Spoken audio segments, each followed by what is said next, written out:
kat Saudi? Dah balik camp? Change group, Prof. Pardon? They change group. They change group. Okay. The other one? Prof, I think Rawan and Anwar. Okay. So they are not in this group, right? Yes. Cakap tu. Prof. Anas. Uh-uh. Anas. So they are not joining us lah. So altogether 27. Alif? 27 sama saya 26. Altogether 28. 28? Yes. Oh lagi lah tak ada. Siapa yang ada kat sini? Saya dah tunjukkan korang lagi. Korang lagi saya tahu. Siapa yang tak ada?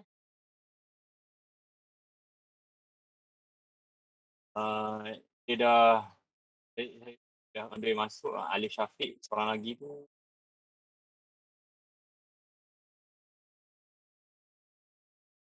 Seorang lagi who is?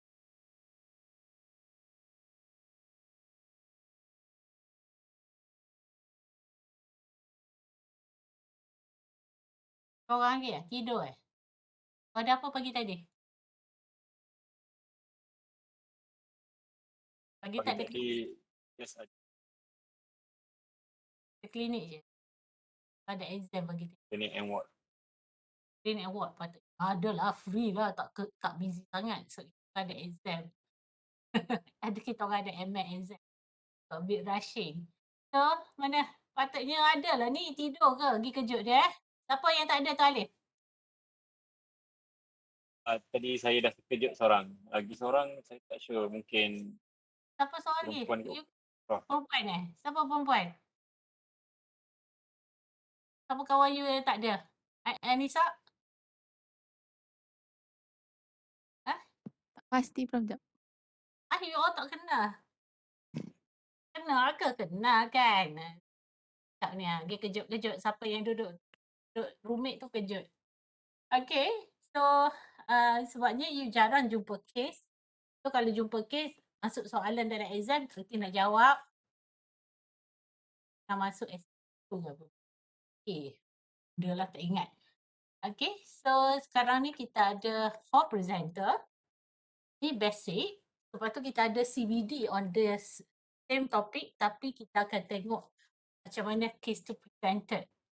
Okay, sebab tu saya nak semua hadir lah. Alif, siapa yang tak hadir ni?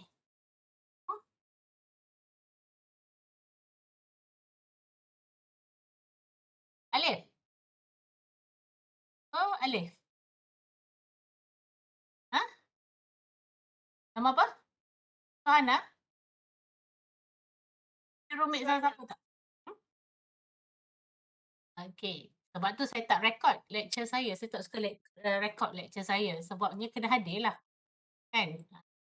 Yang mana yang duduk dekat-dekat bilik tu pergi kejut. Tidur kot. 2.30 ni tak best buat kelas. Tak tidur je. Okay, now who is the first presenter? Aina. Okay, so apa? Saya Prof. Awak. Aina. Okay, so sekarang ni siapa yang control slide? Nisa. Okay, saya buat Nisa as co.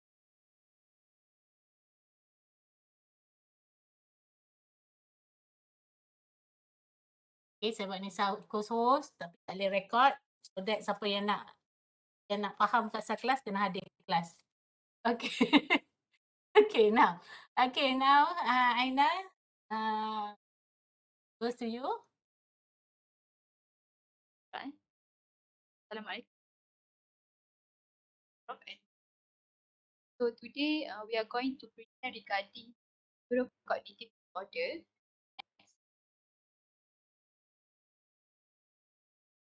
Okay, here is our content for today.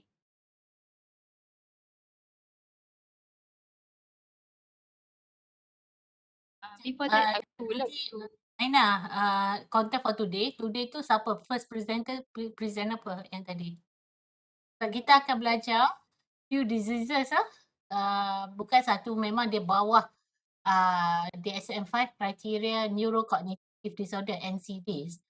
Tapi kalau you pergi dekat community medicine ataupun public health, NCD dia maksudnya non-communicable disease. Untuk psychiatry adalah neurocognitive disorder. Okay, so dia ada delirium.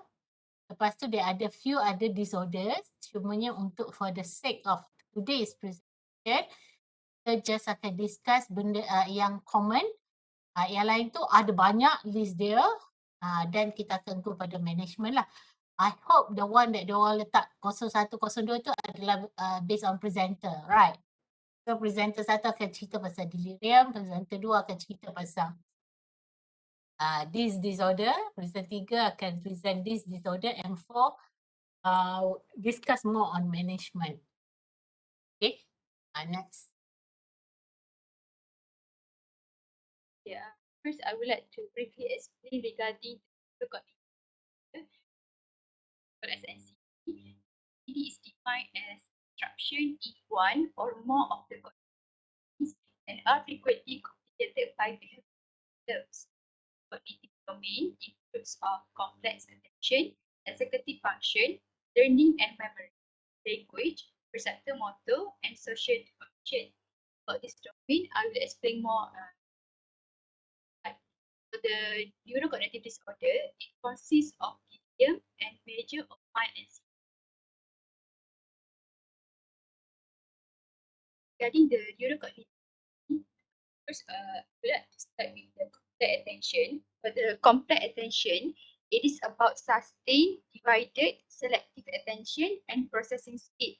For example, in major NCD, a person has difficulty holding new information in mind, such as recalling phone numbers or address just given. While in mild NCD, normal tasks take longer than previously. That's for the complex attention. But the second domain is the executive function. It is about planning, decision making, working memory, responding to feedback, overriding habits, mental flexibility. For example, in major NCD, a person needs to rely on others' planned instrumental activity of daily living or make decisions. While in mild NCD, person has increased difficulty multitasking or difficulty resuming a task interrupted by a visitor or phone call. And for the third cognitive domain is the learning and memory. It involves in immediate memory, recent memory, very long-term memory, and implicit memory. For example, in major NCD, a person required frequent reminders oriented to tasks at hand. While in mild NCD, a person has difficulty recalling recent events. Language domain, it involves in expressive language, including naming, word finding, fluency, and grammar. And it involves with the receptive language. For example, in major NCD, person has significant difficulty with expressive or receptive language. She or he often use terms such as that thing, and they prefer general pronouns rather than names. And for the mild NCD, a person has noticeable code finding. Next domain is the perceptual. The next domain is it includes ability subsumed under the term visual perception, visual constructional, perceptual motor, practice and gnosis. For example, in major NCD, a person has significant difficulty with previously familiar activities such as driving motor vehicle. And for the mild NCD, patient may need to rely more on maps or others for direction. And for the last domain is social communication. It is about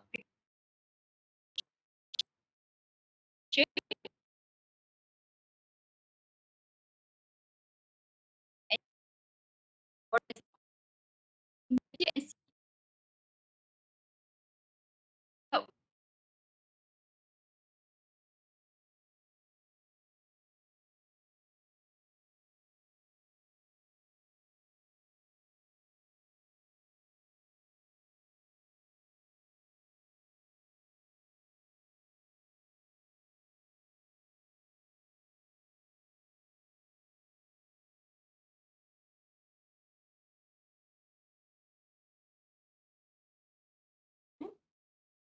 sekarang ni you tengok, you belajar, you adalah proses learning learning process.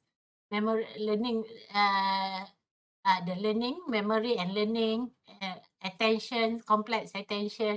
So sekarang ni ngantuk-ngantuk, kalau you rasa you tak boleh sustain your attention, you ada NCD sama ada mild or major. So mungkin mild. So sebabnya NCD one or more domain. Satu pun dah kena. Okay. So they are presenting mild or major. Tapi kalau any one of it being affected, dia dah kata neurocognitive. So yang mana tak ingat dah tadi Aina dah baca dia ngantuk, tak ingat. Is it the learning process tu jadi ke tak? So tak jadi kan? So dah ada macam ada NCD. So ingat the six domain. All the six domain is the domain of neurocognitive. So if any one of it, one or more, dah jadi disorder. Tu tak ingat ke, tak boleh recall ke, tak boleh sustain attention ke. Okay, ingat that six domain. Okay, nanti cuma dekat tepi tu, dia dah contoh macam mana nak assess. Okay, so now we go to the first disorder, delirium. Delirium ni, bila you jadi houseman, you jumpa banyak kes ni. Yang ada kes ni lah you duk sibuk-sibuk refer psychiatry. Sedangkan you boleh assess dan you boleh tengok macam mana, what is this? Why patient behaving abnormally in medical ward, in surgical ward, in orthopedic ward, in ONG ward, whatsoever. This patient doesn't really admitted to psychiatric ward. This is the one that nanti bila tahun depan you belajar liaison psychiatry. Liaison ni maksudnya kes-kes rujukan daripada ward-ward lain. Kita akan nak jumpa banyak kes-kes. So pay attention to delirium sebab delirium ni as houseman you akan jumpa, you akan tengok. You kena ada sharpness of what is this? Why patient tiba-tiba behaving abnormally. So, okay, now delirium. Next. Okay, for the delirium, it is defined as an acute onset of fluctuating global impairment and a disturbance of consciousness. Delirium is a syndrome and not a clinical diagnosis. Classically, delirium has sudden onset, which occurs in hours or days, a brief and fluctuating course, and a rapid improvement when the causative factor is identified and eliminated.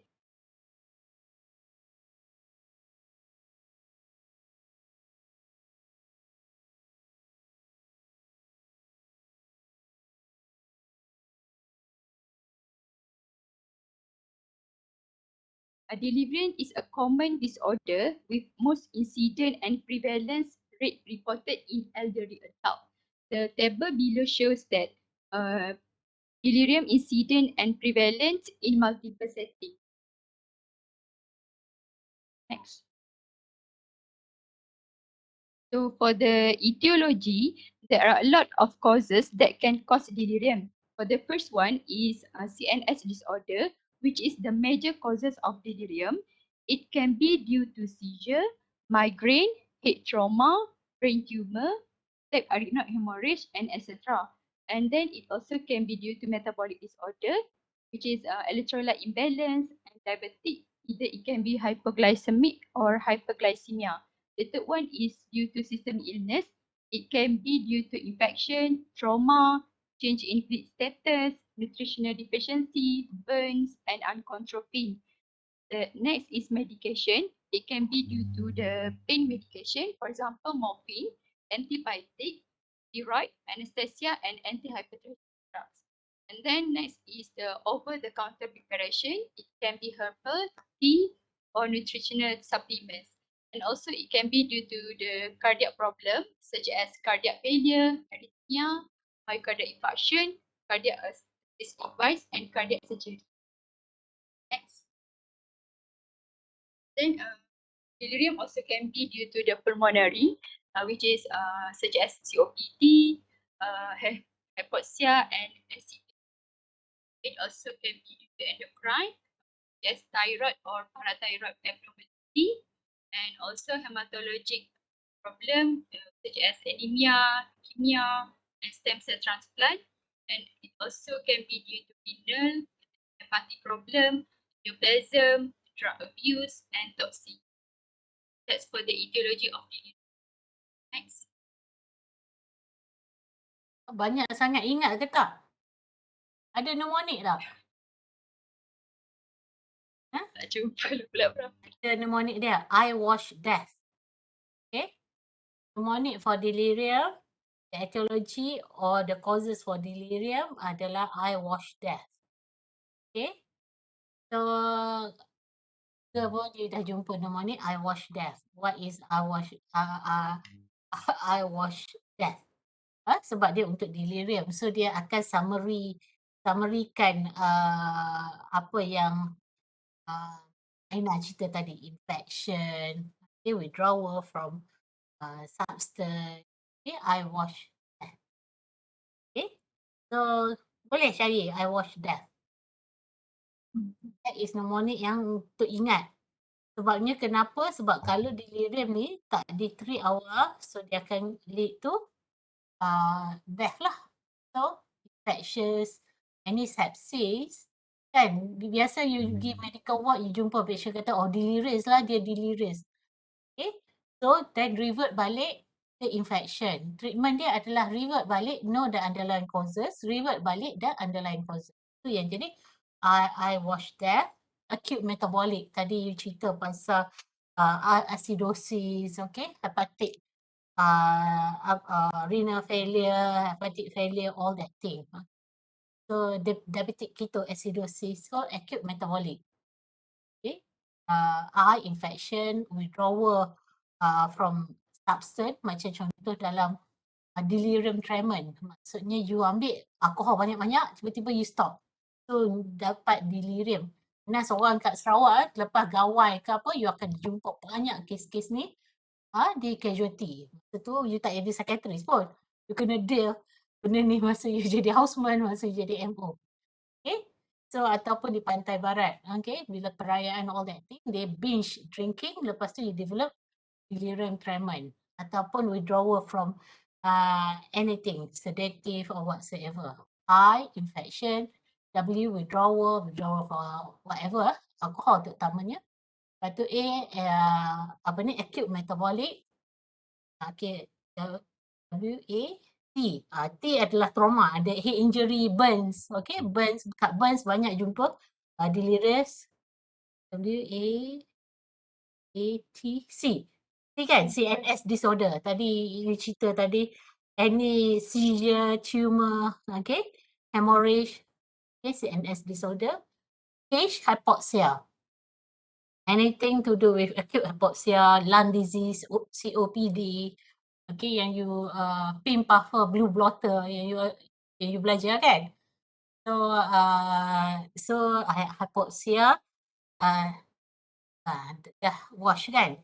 Wash dah. D adalah deficiency, terutama dalam vitamin B deficiency, okay, terutama yang Korsakoff dengan Wernicke yang Korsakoff syndrome.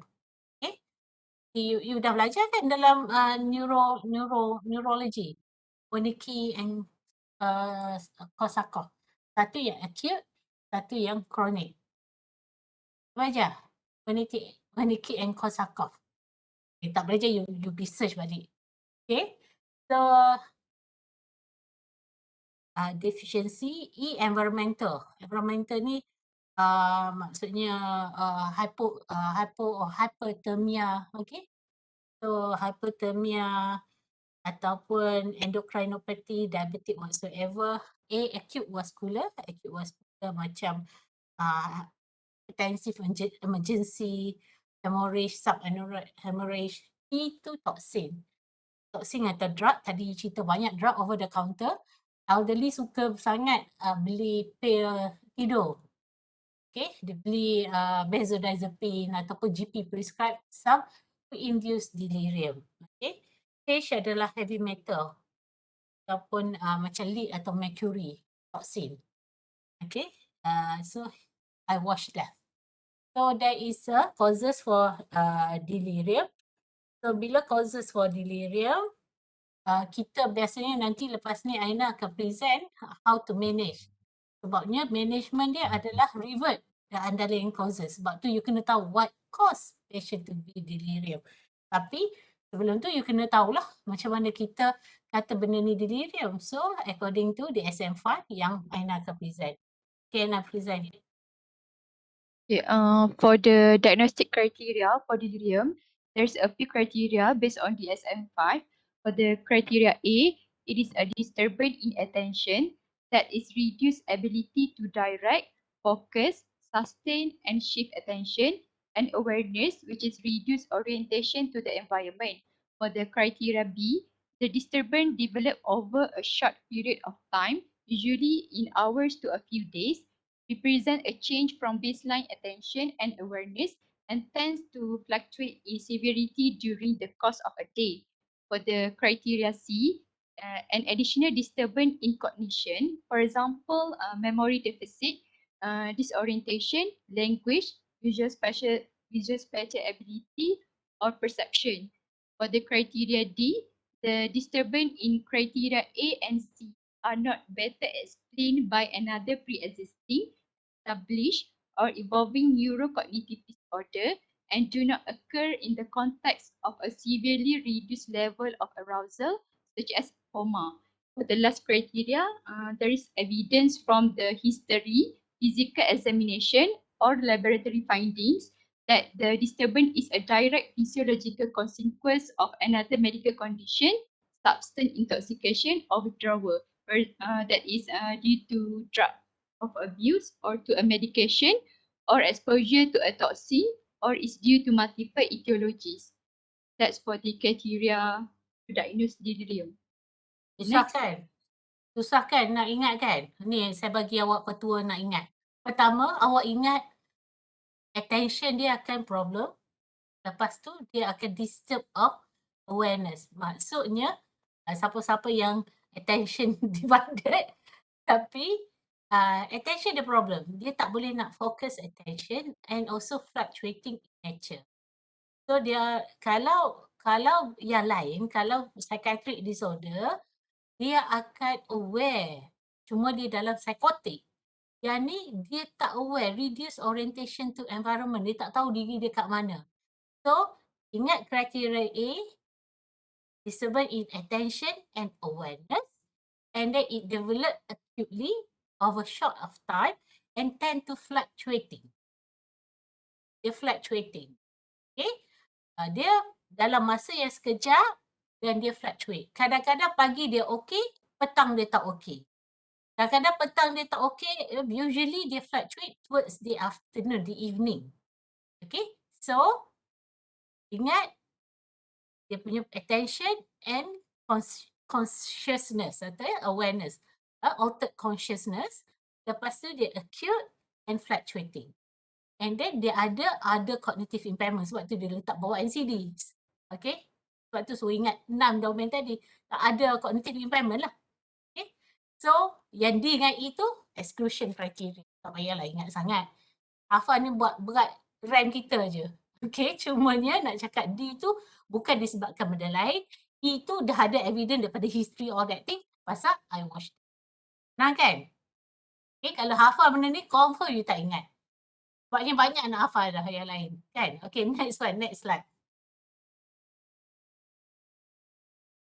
The delirium, it can be specified whether under etiology. Yang ni senang je lah. I watch death lah tadi. Dia tu apa? Kalau 2, 3 dia tu benda lain, dia jadi multiple etiology. Tu sahaja.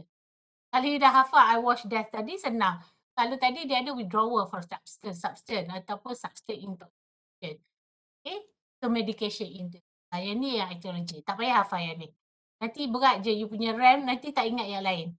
So kalau you dah ingat I watch death, etiology tu according to that. So boleh Okay, next slide Anna. Next, specify based on time course, it can be acute or persistent. For acute, it lasting for few hours or days. For persistent, it can be lasting for few weeks or months. The last one is the level of activity. It can be hyperactive. For the hyperactive, individual has hyperactive level or psychomotor activity that may accompanied by mood lability agitation, and refusal to cooperate with the medical care. And the second one is the hypoactive. Hypoactive, the individual has hyperactive level of psychomotor activity that may be accompanied by sluggishness and lethargy that approach to stupor. And the last one is the level of mixed level of activity. Individual has normal level of psychomotor activity even though attention and awareness are disturbed. Also includes individual who activity level rapidly fluctuated. That's for the level of activity. Next. So yang ni biasanya bila you duduk kat medical ward, bila you jadi housemate lah. Esok you jadi housemate, you akan jumpa patient yang tiba-tiba tak kooperatif dengan you, tiba-tiba mengamuk ke, tiba-tiba menjerit ke, yang tu yang hyperactive. Ada tiba-tiba you ada patient yang tiba-tiba tak responding to you. Mamai tak mamai, all that thing. Iaitu hypoactive. Ada yang in between ni. Okay. So you akan jumpa this kind of patient. Very common in medical. Sebab tadi I watched that in surgical and also especially post-operative. When what? Okay. So you akan jumpa this kind of patient. Hypoactive or mixed. Okay. Dan patient akan ada symptom of psychotic lah. Macam visual hallucination, macam derealization, depersonalization. Okay. So next one, Aina. As for the clinical assessment of delirium can be diagnosed through history taking, bedside mental state examination, and systemic examination. For the bedside MSE, can be used to document the cognitive impairment and to provide a baseline. For the systemic examination, we want to know the etiology of the taking and physical examination. Next. For the laboratory, for the investigation, this investigation is more to identify the causes of the delirium. The person we will do blood count to diagnose the patient as patient or anemic. And the second one is the views. We want to rule out the electrolyte imbalance. And then random blood sugar to diagnose patient having hypoglycemic, diabetic ketoacidosis, or hyperosmolar state. And then renal function test and liver function test to diagnose liver and renal failure, thyroid function test to diagnose hypothyroidism, urine and blood drug screen to rule out toxicological causes, HIV test, CT or MRI for stroke hemorrhage and structural lesion, E for generalized slow wave activity, lumbar puncture for CNS infection, EG for cardiac arrhythmia, and the last one is the pulse oximeter for hypoxia. That's for the investigation. And for the last one is regarding the treatment of first one, we need to manage the possible underlying causes of or combination of causes. Then we need to ensure effective communication and reorientation. Then, for example, we explain where the person is, who they are, and what your role is. And then we need to provide reassurance. We need to consider involving family, friends, and care to help with this. And then we need to provide a suitable care environment. And if a person is distressed or consider a risk to themselves or others, first we need to use verbal and non-verbal technique escalate the situation. But if these techniques are ineffective or inappropriate, we need to consider giving short-term of antipsychotic drug such as haloperidol or olanzapine drug for usually for 1 week or less. For the antipsychotic drug, low dose range from 0.5 to 0.5 mg every 4 hours. And if the patient severely agitated, it may be required titration higher than. And for this antipsychotic drug, it may be used with caution for people with conditions such as Parkinson's disease or dementia with Lewy bodies. Kenapa you rasa, Aina? Kenapa we kena need cautious? Because extrapyramidal symptom. Kenapa?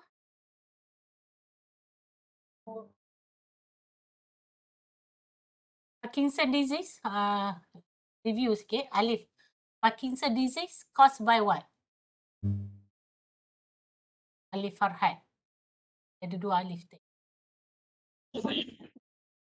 Parkinson disease due to what? Parkinson disease itself. Parkinson disease itself due dopamine deficiency. Dopamine deficiency. Okay. Kalau misalnya antipsychotic, buat apa? Dia akan lagi dopamine release. Dia akan worsen dia punya, Symptom. dia akan worsen dia punya simptom. So kalau kita bagi antipsychotic, so Parkinson dia lagi teruk lah. Kan? Sebab tu dia nak cautious. Sebab the role of antipsychotic adalah to block the excess of D2 kan? To have more dopamine. Parkinson dia terbalik dengan Parkinson. Dia kejap terbalik pula I ni. Okay. So D2 antagonis. Satu lagi Parkinson tu dia kurang dah dopamine. Antipsychotic lagi mengurangkan dopamine. So jadi worsen the movement.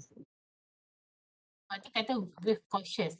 Sama juga kadang-kadang anti-Parkinson boleh menyebabkan patient develop psychotic. Okay.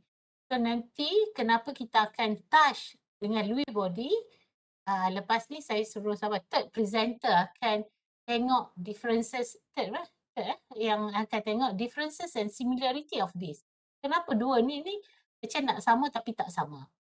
Okay, sebab tu kalau kat sini Aina kata antipsychotic use with cautious with patient with Parkinson disease or dementia with Lewy body.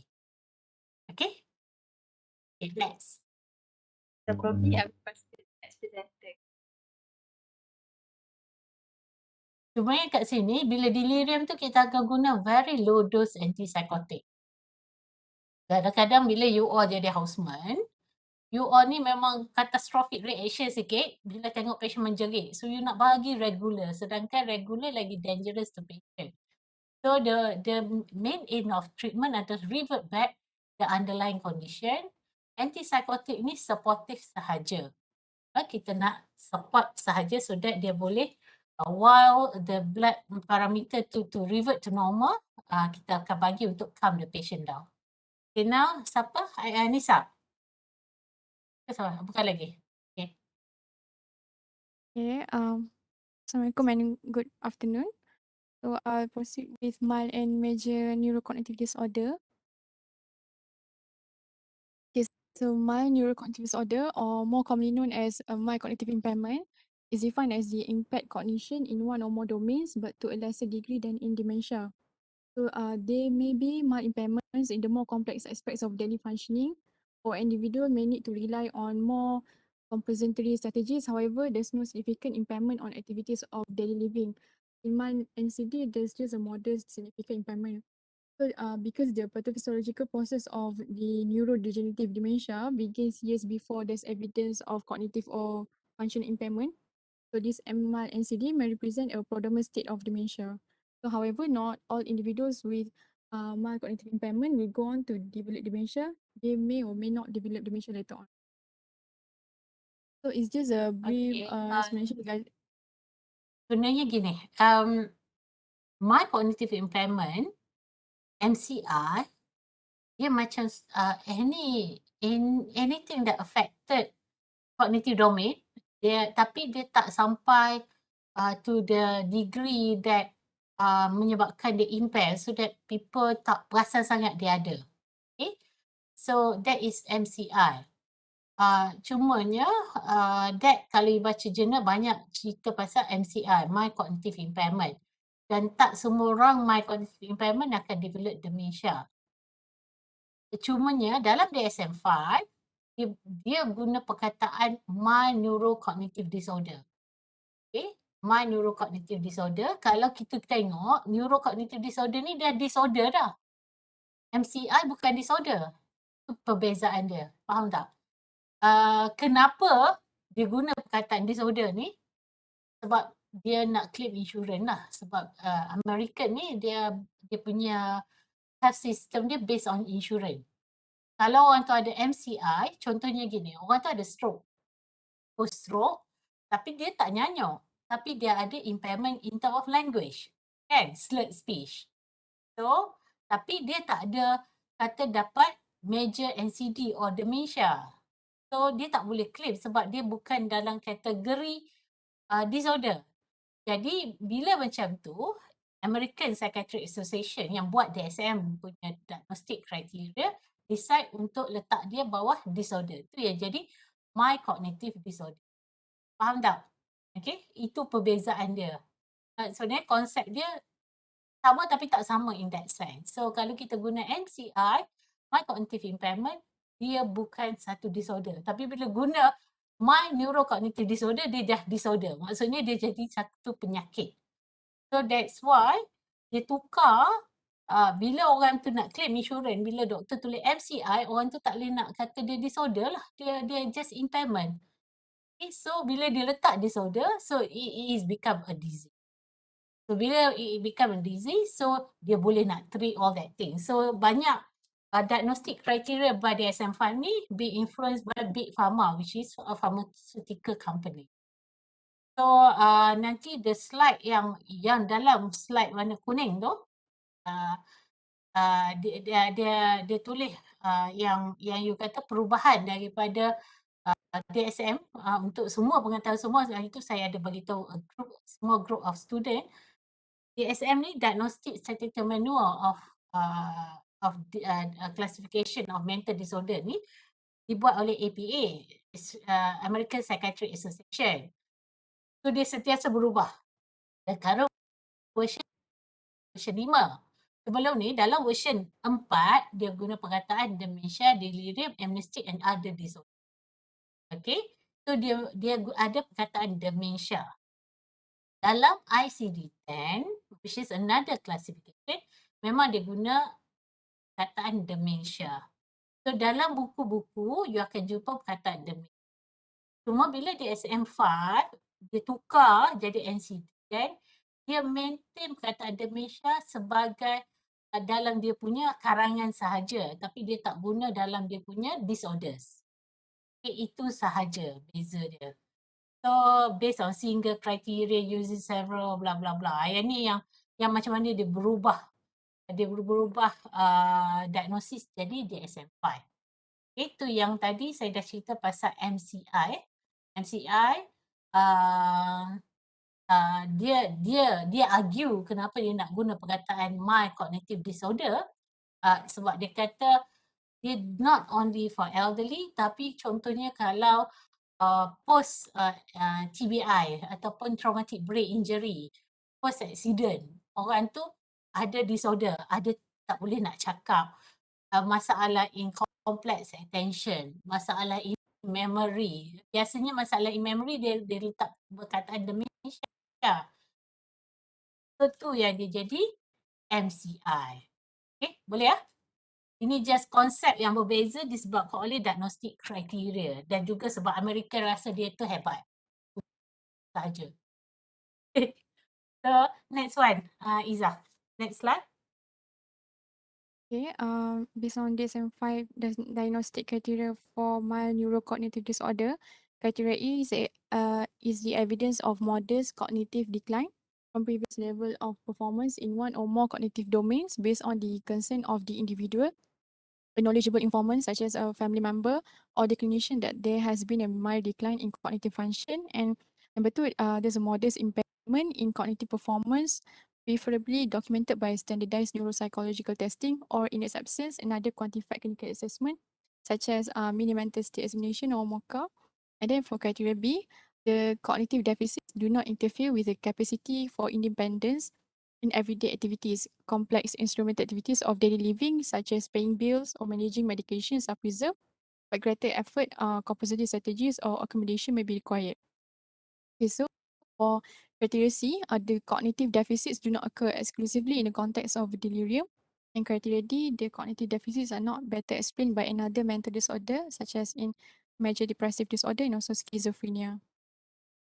So ingat apa tau? Ingat A dengan B sahaja. Yang C dengan D tu exclusion criteria tau. You exclude benda lain. Okay. Kenapa nak ingat A dengan B? Sebab nanti perkataan modest ni kalau dalam major akan ditukar kepada severe. Okay. So kalau yang interfere ni, you nak interfere perkataan untuk untuk major dia jadi interfere. Maksudnya dia jadi dependent pada others untuk major. Itu dua perkataan yang you all kena hafal. Banyak-banyak nanti you all tak terhafal. So ingat yang being highlighted cuma akan tukar untuk major dia jadi severe. Yang untuk interfere with dependency ni untuk major dia akan jadi dependent pada others. Interfere with independency. Itu saja. Next.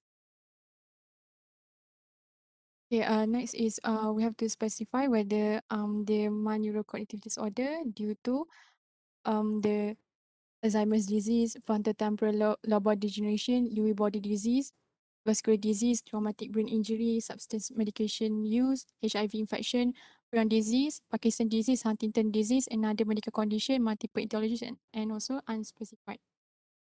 So we have to specify whether the mild neurocognitive disorder with behavioral disturbance or without behavioral disturbance.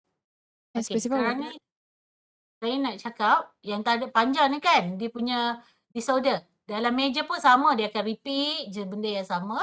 Tetapi kita akan fokus untuk hari ni Alzheimer disease, frontotemporal, Lewy body, vascular and Parkinson disease. Sebab yang lain, traumatic brain injury, substance, HIV, all that thing tu, dia lebih kepada the disorder itself. Cuma akan ada presentation on traumatic and substance sikit. Traumatic ni dia jadi different personality, all that. So dalam dementia ataupun dalam kita panggil NCD, dia ada kita panggil BPSD, Behavior and Psychotic Symptom of Dementia. Yang tu yang kalau di SM5 ni di bawah behavioral and disturbances. Okay. So kalau you baca journal later on, you jumpa BPSD, apa benda BPSD? BPSD refer to behavior and psychotic symptom of dementia. So dia akan ada this kind of behavior. So siapa-siapa yang club pakcik, Cik Omar dalam ward yang dia mengamuk, yang dia nak cekik orang, all that thing, dia ada this kind of behavior. Tapi yang tu adalah major anxiety. Sebab dalam mind pun dia letak benda yang sama. Tapi benda yang sama je bu. Tak je. Okay, next one Izzah. The next one is the difference between mild neurocognitive disorder and major NCD. So based on criteria A, in mild, there's a modest cognitive impairment in one or more cognitive domains, as opposed to major NCD, there's a substantial or significant cognitive impairment in one or more cognitive domain.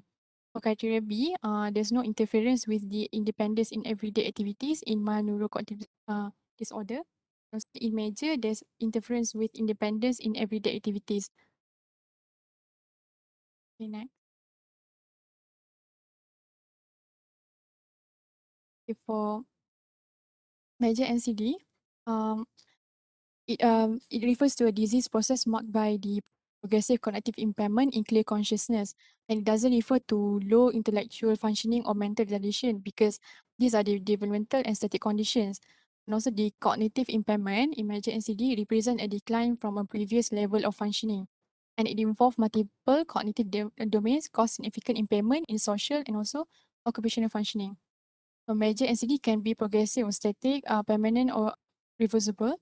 The potential reversibility of NCD is related to underlying pathological condition and also to the availability and application of effective treatment. For epidemiology, the prevalence of moderate to severe dementia in different population group is approximately 5% in the general population older than 65 years old, 20 to 40% in general population older than 85 years of age. Also, for persons of age 65 years, men have a prevalence rate of 0.6% and women of 0.8%. 50 to 60% have the most common type of dementia, which is the dementia of the Alzheimer's type or NCD due to Alzheimer's disease. And the second most commonest type is the vascular dementia, account for 15 to 30% of all dementia cases. Okey, kalau perasan Izzah guna perkataan dementia kat sini. Kalau untuk NCD dia tak kata dementia. Dia kata NCD due to Alzheimer disease. Vascular NCD. Okay, itu sahaja beza. Sebab mungkin ni daripada reference yang guna perkataan dementia, yang guna DSM-4 ataupun DSM-4 ataupun ICD-10. Okay. So kalau NCD dia tak guna perkataan dementia, tapi dementia merujuk kepada ada cognitive impairment, one or more cognitive impairment, multiple domain kind of that thing. Risk factor you lagi tua, lagi tinggi, terutama untuk Alzheimer disease. Tapi untuk penyakit lain, vascular ke, frontotemporal ke, dia akan occur younger age, at younger age. So disebabkan oleh disease itself. Vascular disebabkan oleh you punya hypertension, vasculopathy you. Okay, frontotemporal dia occur much younger compared to Alzheimer disease. This statement ni lebih kepada Alzheimer disease. Sebab Alzheimer disease yang akan increase risk with age. Okay. So next one. Okay. So major and mild NCD are primarily subtyped according to the known or presumed etiological or pathological entity or entities underlying the cognitive decline. So these subtypes are distinguished on the basis of combination of time course, characteristic domains affected, and also associated symptoms. There are 13 major subtypes of neurocognitive disorder present in the specifier in both mild and major cognitive NCD. Okay, next. Okay, so dementia and NCD. So the term dementia has been eliminated in DSM-5 and replaced with the major or minor neurocognitive disorder. So because the term dementia was seemed to be stigmatizing, because the rough translation from the Latin roots of dementia is loss of mind, the new term focus on decline from the previous level of functioning as opposed to a deficit. So the old dementia terminology required the presence of memory impairment for all of the dementias. So it has been recognized that the memory impairment is not the first domain to be affected in all of the other diseases that cause the neurocognitive disorder. For instance, in frontotemporal disorder, language could be affected first rather than memory. So this change in the terminology will require that all diagnosing healthcare professionals first establish the presence of neurocognitive disorder and then determine whether the neurocognitive disorder is mild or mature. Next. This is the difference between major neurocognitive disorder and also delirium.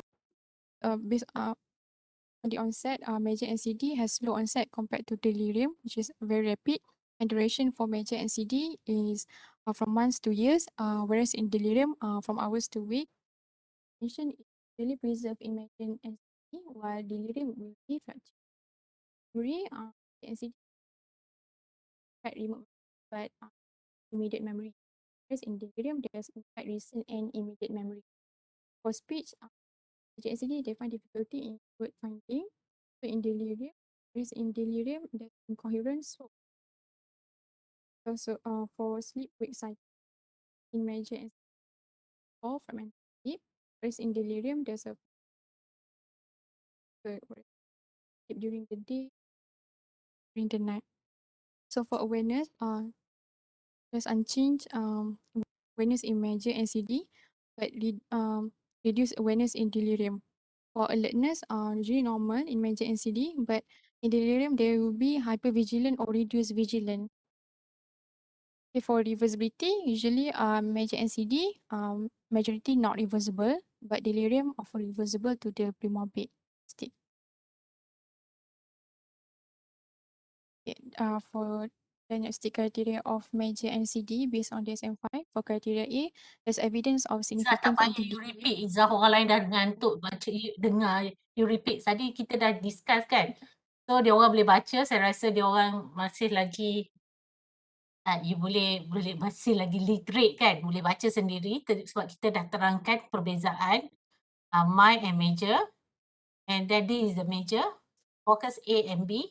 So proceed, kalau you duduk baca balik, dia orang pun tidur sebab saya rasa dia orang akan tidur. So tadi kita dah cerita all the disorders with BPSD atau tidak, Okay, behavior or without behavior. Ada sekarang fokus pada severity, whether mild, moderate or severe. So macam mana severity you nak assess? Mild tu macam mana, moderate tu macam mana, severe tu macam mana?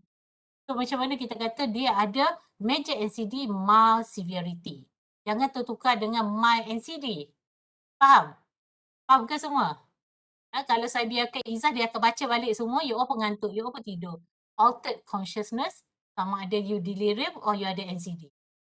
Okay? So, sekarang ni, mild, bila dia having problem dengan instrumental. Instrumental tu apa benda? Instrumental tu dengan alat-alatan. Alat-alatan tu macam duit ke, guna telefon ke, remote control ke, nak as simple as nak tekan switch, switch on, switch off. Okay, your light switch on, switch off, or door handle. Okay, that is instrumental. Okay, ataupun yang paling paling awal adalah complex activity. Tak boleh nak masak, all that thing. Okay, moderate dengan basic activity of daily living. Basic tu apa? Yang you all buat sehari-hari lah. Makan, minum, pakai. Tak boleh nak pakai baju dah. Makan pun kena pakai, kena orang suapkan. That is moderate. Severe macam mana? Severe tu semua orang dah jadi big babies, orang buat kat kita. Okay? That is severity of major NCD. Jangan tertukar dengan mild NCD. Mild tu tadi dua kriteria dia saja. Satu modest, impairment. Yang kedua, dependency, independent. Untuk major, dia memang ada severe impairment. One of the 6 domain. 6 domain tu apa? Memory and learning. Macam you all sekarang ni. Kalau you all dah tak ingat apa saya ajar, mungkin you akan affected. Sebab dia one or more. Okay? Attention and concentration. Kalau sekarang ni, mana yang lapar pergi kat kantin ataupun mana yang nak tidur, sengguk-sengguk. Okay? Attention, concentration, complex attention tadi, language, all that thing. So one or more 6 domain, severity, and then dependent pada ada dah jadi major. Bawah all that thing, dia ada severity dia juga. Severity dia maksudnya severity of that impairment. Kalaulah dia setakat tak boleh guna instrumental, so dia jadi mild severity of major NCD. Kalaulah dia boleh buat benda yang pakai baju dia sendiri je, so dia moderate. Kalau dia fully dependent macam baby, tak boleh nak buat apa, orang semua tolong dia. Okay? Yang ni kita akan tengok bila you buat investigation guna mini mental state. Bukan MSE, ni mini mental state. MMSE. Yang you all kena tengok. Satu lagi MOCA, Montreal Cognitive Assessment. Satu lagi CDT dalam investigation. To see how severe is the being affected. Okay, boleh ya? Boleh Izzah? Next slide Izzah. Okay, next slide is the measure of mild NCD due to Alzheimer's disease, one of the most commonest form of dementia. Okay, next slide. Okay, so previously known as NCD due to Alzheimer's disease, previously known as Alzheimer's dementia, is a most common form of dementia. It is a neurological disorder in which an individual experiences progressive cognitive dysfunction due to incursion of beta amyloid plaques and neurofibrillary tangles in cholinergic neurons. So the acetylcholine production of the affected neurons decrease, which is clinically manifested as progressive memory loss and also as associated behavioral symptoms.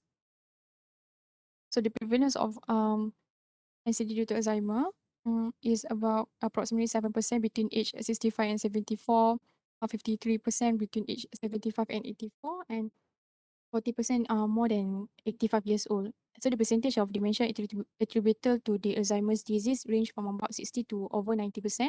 And mild NCD due to Alzheimer's disease is likely to present a substantial fraction. So for risk and prognostic factor of NCD due to Alzheimer's disease, first one is environmental. Due to traumatic brain injury will increase the risk of major or mild NCD due to Alzheimer's disease. Next one is the genetic and physiological. Number one is the age. Age is the strongest risk factor for the Alzheimer's disease. Increasing age will also increase the risk of getting Alzheimer's. is the genetic susceptibility polymorphism. A polypoprotein evolve will increase the risk and decrease the age at onset, and particularly in homozygous individuals. The next one is the individuals with Down syndrome.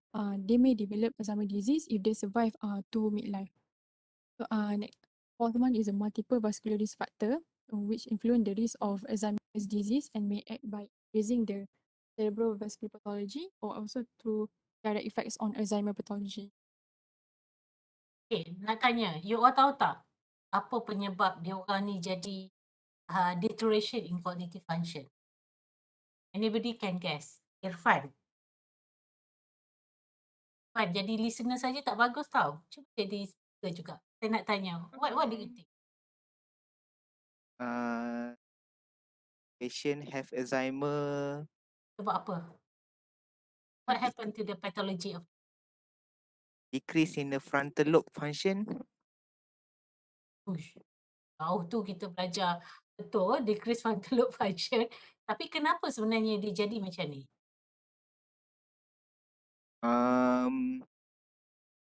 Neurodegenerative. Maksud dia apa? Brain cell is dying, right?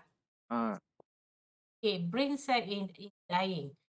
For Alzheimer disease, the whole brain tu dia shrunken, dia die. Kenapa the whole brain die? Bukan sahaja frontal lobe die, tapi the whole brain dia die sebab ada amyloid plaque and neurofibrillary tangle. Amyloid plaque and neurofibrillary tangle NFT ni disebabkan oleh nerve cell yang mati. Nerve cell yang mati, dia akan develop plaque yang protein plaque. Okay, protein plaque ni yang akan bertempel dalam cortical area of the brain. So, then that area of the brain akan die. So, dia akan menyebabkan grossly bila you buat postmortem, patient with Alzheimer disease akan ada shrunken the whole cortical is shrunken. So, you akan nampak bila you buat MRI or CT scan, you nampak cortical atrophy, prominent sulci, increased ventricle. Sebabnya, imagine the brain cell is dying. The whole brain cell is dying. So kalau you compare dengan frontal temporal, which is rasa Nisa akan present, yang tu hanyalah dekat frontal lobe saja yang affected, frontal degeneration. Tapi yang untuk Alzheimer, the whole lobe, whole brain is shrunken. So why it is? Sebab the aging, lagi tua you all, lagi risk factor terutama yang ada family history. Sebab tu yang dia ada genetic apolipoprotein E4, yang mana genetic risk factors. Ataupun people with Down syndrome ataupun you pernah dapat traumatic brain injury, then senang untuk you dapat Alzheimer disease so on.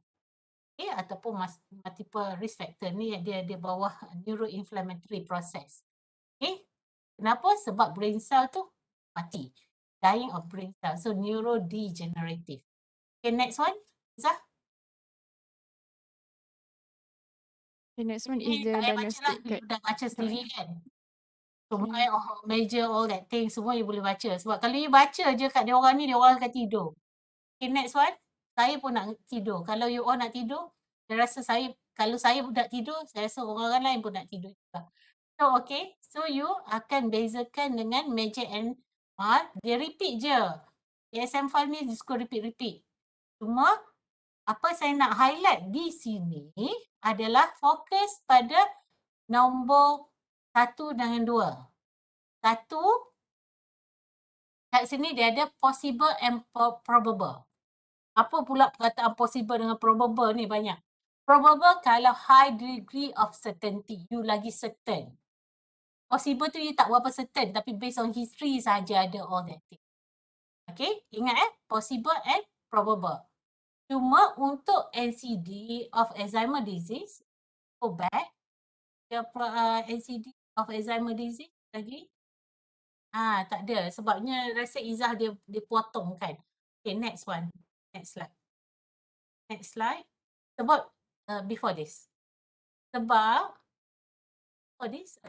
kat sini dekat criteria A, dia memang ada B. Kriteria B ni dia memang ada spesifik untuk Alzheimer disease, which is next one, which is memory is impaired. Next one, which is yang ni, nombor 2 ni. Clear evidence in decline in memory. Sebab bila you tengok untuk vascular, dia tak sama kat sini. Untuk Alzheimer disease, memang dia kena ada decline in memory. Okay, decline in memory and dia akan steady and gradual decline. Okay, selain pada dia ada positive family history, which genetic testing.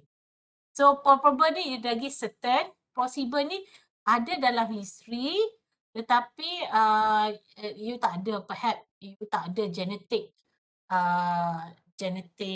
testing, all that thing.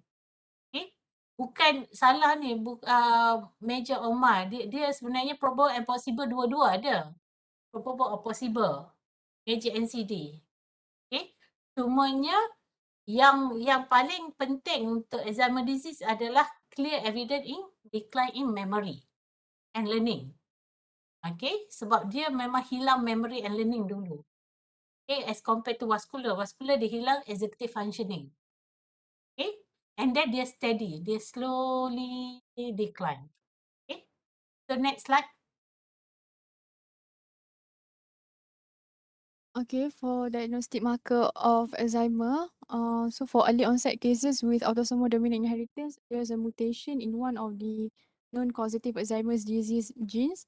For example, mutation in amyloid precursor protein, APP, or presenilin 1 or presenilin 2, which can be tested by doing the genetic testing.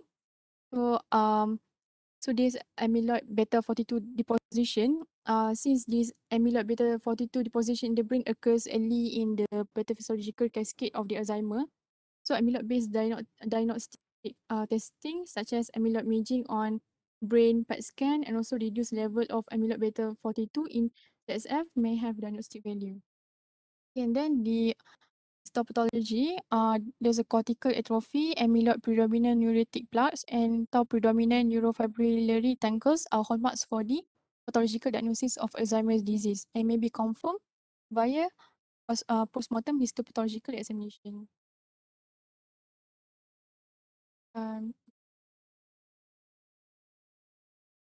Next one is the just schematic diagram of the Alzheimer's brain. There's a brain atrophy, there's a neurofibrillary tangles, and also amyloid B plaque that is a hallmark for the Alzheimer's disease. Okay, before we go to frontotemporal, only Alzheimer disease ada ubat.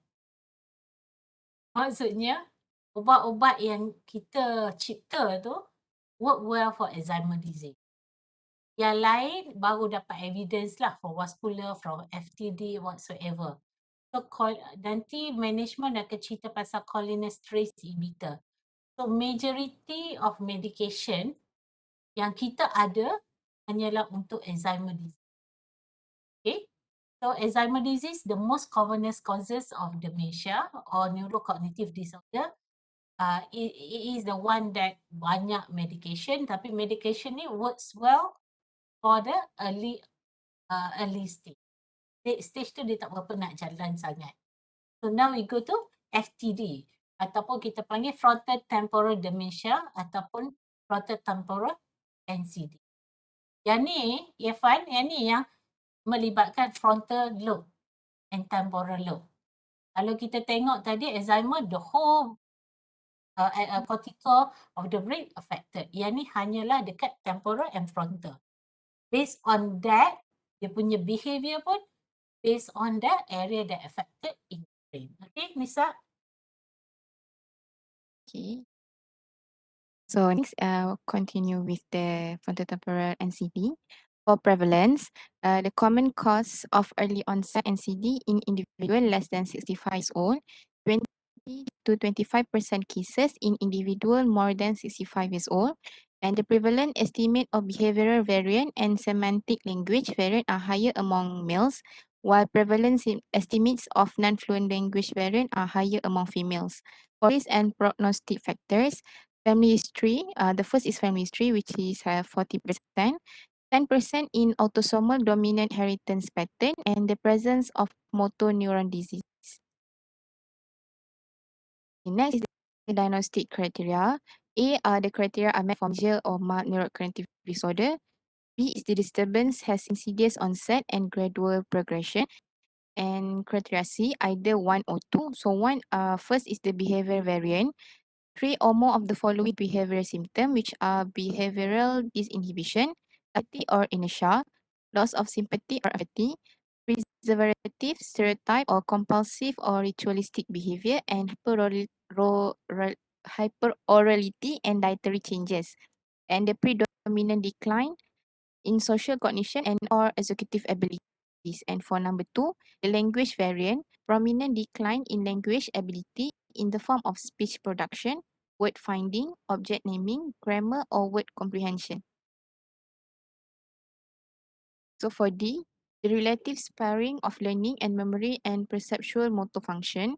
And E, the disturbance is not better explained by cerebrovascular disease, another neurodegenerative disease, the effect of substance, or another mental, neurological, or systemic disorder. And then we have also probable or possible. For probable, frontotemporal NCD is diagnosed if either of the following is present, while possible frontotemporal neurocognitive if doesn't have any two of these uh, presence. So we will diagnose as possible frontotemporal NCD. First is evidence of a causative frontotemporal neurocognitive disorder, genetic mutation from either family history or genetic testing. And then number 2, evidence of disproportionate frontal and or temporal lobe involvement from neuroimaging. And possible frontotemporal NCD is diagnosed if there is no evidence of the genetic mutation and neuroimaging has not been performed. For diagnostic curve, we have CT or MRI, and we can see distinct pattern of atrophy. These are the some example what we can see for each type of frontotemporal NCD. For example, first, behavior variant major or mild frontotemporal NCD. We can see both frontal lobes and anterior temporal lobes atrophy. Semantic language variant major or mild frontotemporal NCD. We can see middle, inferior, and anterior temporal lobe, which is bilateral but asymmetrical atrophy. Non-fluent language variant major and mild frontotemporal NCD. Left posterior frontal insular atrophy, and logopenic variant major and mild frontotemporal NCD. It show left posterior perisylvian or parietal atrophy. And number 2, genetic mutation. We can see MAPT, granulin, C90RF72, and fused in sarcoma protein or FUS. So next is mild and major. Okay, next, previously, the previous slide. Lagi. Okay, lagi. Kat sini, yang kat sini you tengok, insidious onset sama macam Alzheimer disease. Cumanya kalau kita tengok Alzheimer tadi, dia cerita pasal memory impairment. Memory impairment, clear memory impairment. Memang itu kriteria for Alzheimer disease. Tapi untuk frontotemporal, dia tak ada cerita pasal memory impairment, tapi dia cerita pasal behavior and language. Okay? Sebab kenapa? Sebab frontal lobe adalah personality, temporal lobe untuk language. Sebab tu tadi, slide yang cerita pasal MRI, all that thing, related to the impairment of the brain area. So, sebab tu yang behavior disinhibition, kawalan emotion control adalah frontal lobe kan. Frontal yang control kita punya emotion, control kita punya personality, control kita punya executive and social cognition. Okay. So, decline in social cognition and executive ability. Perkataan sini, social cognition. Tadi, Aina dah present what is social cognition. Yang ni dia tak faham bahasa. Orang marah kat dia pun dia buat juga. Okay.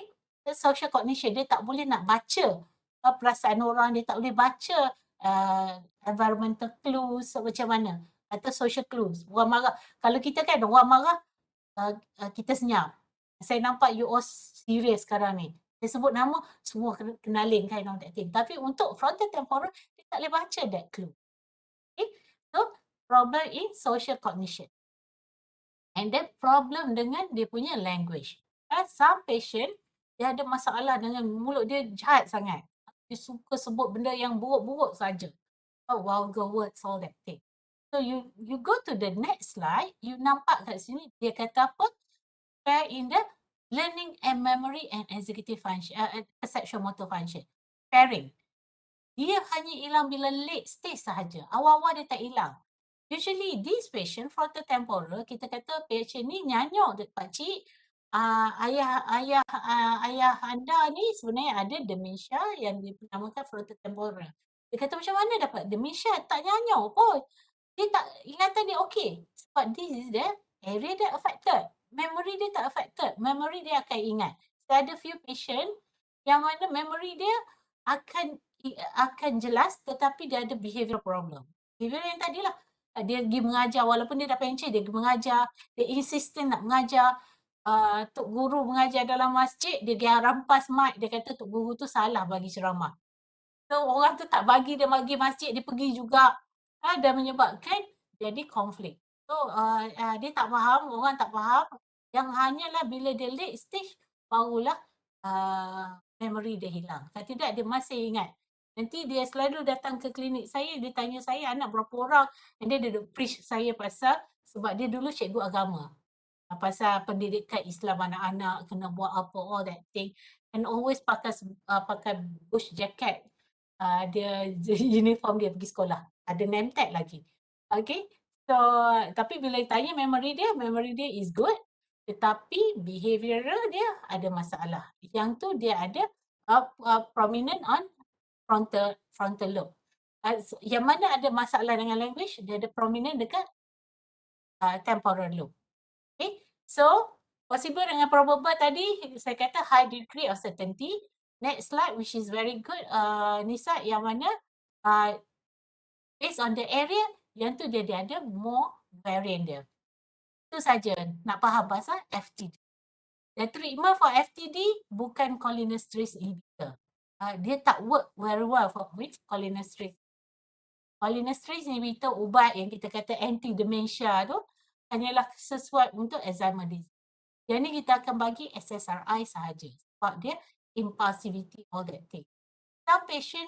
Some carer couldn't tolerate this patient sebab dia jadi lebih jahat, mulut dia lebih jahat, lebih aggressive kind of that thing. Sebab dia punya filter inhibition, kita ada inhibition dia kat frontal lobe, dah hilang. Dia tak boleh nak bezakan baik atau buruk, dia tak boleh nak bezakan nak marah atau tidak. Dia ni asyik nak marah je.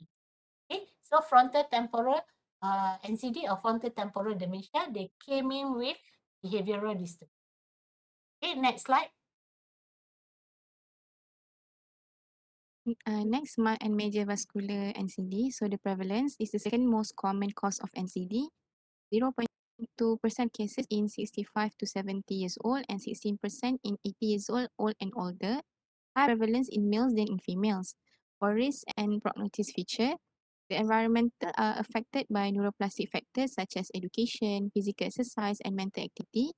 For genetic and physiology, it has same risk factor for cerebrovascular disease such as hypertension, diabetes, smoking, obesity, high cholesterol, and etc. And then next is cerebral amyloid angiopathy and hereditary condition cerebral autosomal dominant, enteropathy with subcortical infarcts, and leukoencephalopathy. So next is the diagnostic criteria. A is same, the MET for major and mild NCD, and B in clinical feature consistent with a vascular etiology as suggested by either of the following. First onset of the cognitive deficit is temporarily related to one or more cerebrovascular events, or evidence for decline is prominent in complex attention, including processing speed and frontal executive function. C, there is evidence of the presence of cerebrovascular disease from history, physical examination, and or neuroimaging considered sufficient to account for the neurocognitive deficit, and the symptoms are not better explained by another brain disease or systemic disorder. They also have probable and possible. For probable vascular neurocognitive disorder is diagnosed is one of the following criteria is present. Otherwise, possible vascular NCD would be diagnosed.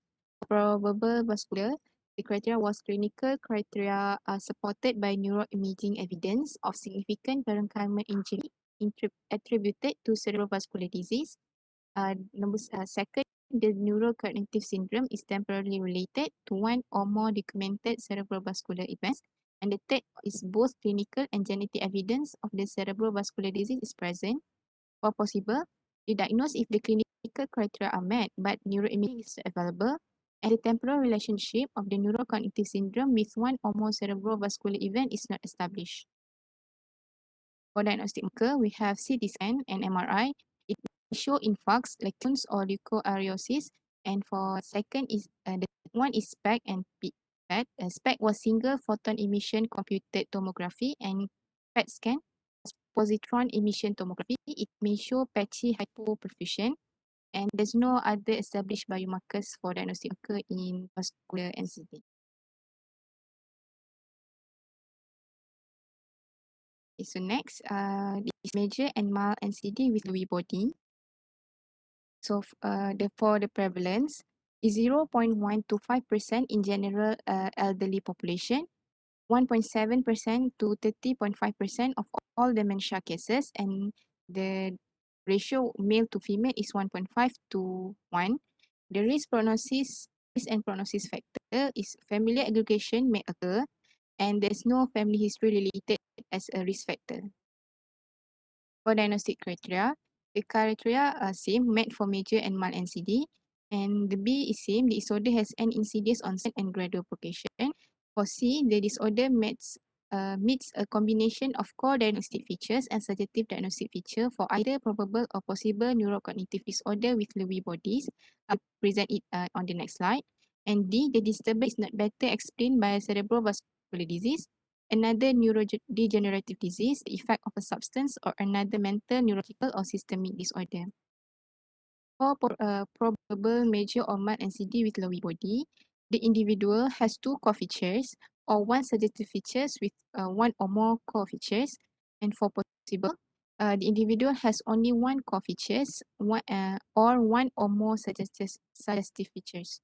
For the core diagnostic features, A was fluctuating cognition with pronounced variation in attention and alertness. B, recurrent visual hallucination that are well-formed and detailed. C, spontaneous features of Parkinsonism with onset subsequent to the development of cognitive decline. And the suggestive diagnostic features are met criteria for rapid eye movement sleep behavior disorder and the severe neuropleptic sensitivity. For diagnostic marker, first is cognitive testing. It's necessary to brief screening and define deficit. Second, formal sleep study or questioning to diagnose REM sleep behavior disorder. Neuroleptic sensitivity is not recommended for diagnosis, but risk can be suspicion for neurocognitive disorder this body. Low structure dopamine transporter uptake on single photon emission computed tomography, SPECT, and positron emission tomography scan. CT scan, MRI, and prominent slow wave activity on electroencephalogram with temporal lobe transient wave. And next is the major and mild NCD due to Parkinson's disease. So the prevalence is increased with age, increase 0.5 between age 65 and 69 years old, increase to 3% at age 85 years old and older, and more common in males than female. For risk and prognostic features, the environmental, such as exposure to herbicide and pesticide, genetics and physiology, older age, increased duration of age. For diagnostic criteria, the criteria A are same, which is met for major and mild NCD. B, the disturbance occurs in the setting of established Parkinson's disease. C, there is insidious onset and gradual progression of impairment. And D, the NCD is not attributable to another medical condition. For diagnostic criteria, major or mild NCD probably almost certainly due to Parkinson's disease should be diagnosed if 1 and 2 are both met, while for possible it should be diagnosed if 1 or 2 is met. The one is there's no evidence of mixed etiology such as absence of other neurodegenerative or cerebrovascular disease or another neurological, mental or systemic disease or condition likely contribute to cognitive decline. And Number 2 is the Parkinson's disease clearly precedes the onset of neurocognitive disorder. For the diagnostic biomarkers, we have structural neuroimaging and dopamine transport scan DAT. So for the difference between the Parkinson's disease and the NCD with Lewy body, so the NCD and due to Parkinson and Lewy body for the similarity, both has insidious onset and gradual progression. NCD is not attributable to another medical condition, and both have Parkinson features such as slowness, muscle stiffness, and tremor. But for the difference, NCD due to Parkinson disease, is disturbance occur in the setting of established Parkinson disease, while NCD with Lewy body disturbance does not occur in Parkinson disease setting. And second one is motor and other symptoms of Parkinson disease must be present well before at least 1 year prior the cognitive decline, while the NCD with Lewy body, the cognitive symptom begins shortly before or concurrent with motor symptoms. So that's all. Are you sure Nisa macam ni? Di SM5 tu dia macam ni ke? In the SM5, I only found the last point, which is the motor and other symptoms of Parkinson disease must present. Dekat. Sebabnya you tak refer pada yang buku SM5 yang besar tu dalam library ada. Okay, can you go back to your vascular part tadi? I was replying an email tadi. Okay, kalau kat sini, vascular ni, you tengok kat sini, ingat Alzheimer disease saya cakap memory. Frontotemporal tadi behavioral and language. Kat sini adalah more pada complex attention and executive function. Complex attention and frontal executive function ataupun executive functioning. Apa tu executive functioning yang untuk diperlukan untuk you all berfikir lah untuk buat keputusan simple as nak pergi shopping di shopping complex. As simple of nak buat planning, nak buat presentation all these things, perlukan executive functioning. So untuk yang vascular ni, memory dia kadang-kadang tak hilang lagi. Okay? Dia akan hilang attention dia tak boleh nak fokus sangat, dia akan hilang dengan executive functioning. Executive functioning ni macam ni lah, untuk as simple as nak dial telefon. You kena plan kan, you kena cari kat mana all that thing. Ataupun as simple as nak guna remote control. The instrumental living, all that thing. So ingat kalau vascular dia akan hilang this part dulu. Okay, onset dia akan hilang yang ni, lepas tu barulah follow with other cognitive domain. Okay, so kalau dah history yang tu, okay, now you go to Parkinson disease. Parkinson disease mesti ada diagnosis of Parkinson dulu. Okay, Lewy body dulu. Lewy body dulu. Lewy body ni, kenapa saya ni dia lebih kurang sama presentation dia dengan Parkinson disease. Okay, cuma Lewy body ni dia kena ada REM sleep disorder. Ada tak ni present REM sleep disorder? Itu suggestive. Okay. Apa tu REM sleep disorder?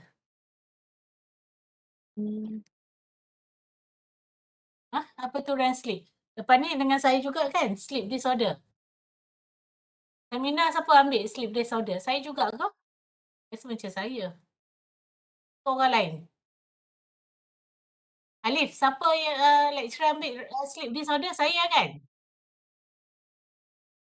Alif dah tidur. Kejap Prof. Saya Okay.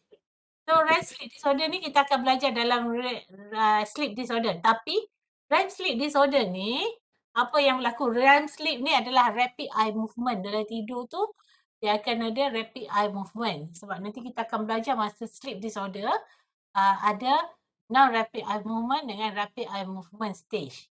Okay? Rapid eye movement disorder ni, REM sleep behavior disorder, masa tengah tidur dia akan buat complex activity. Masa tengah tidur ni dia duduk bergaduh ke, duduk bersilat ke, duduk makan ke, duduk apa ke.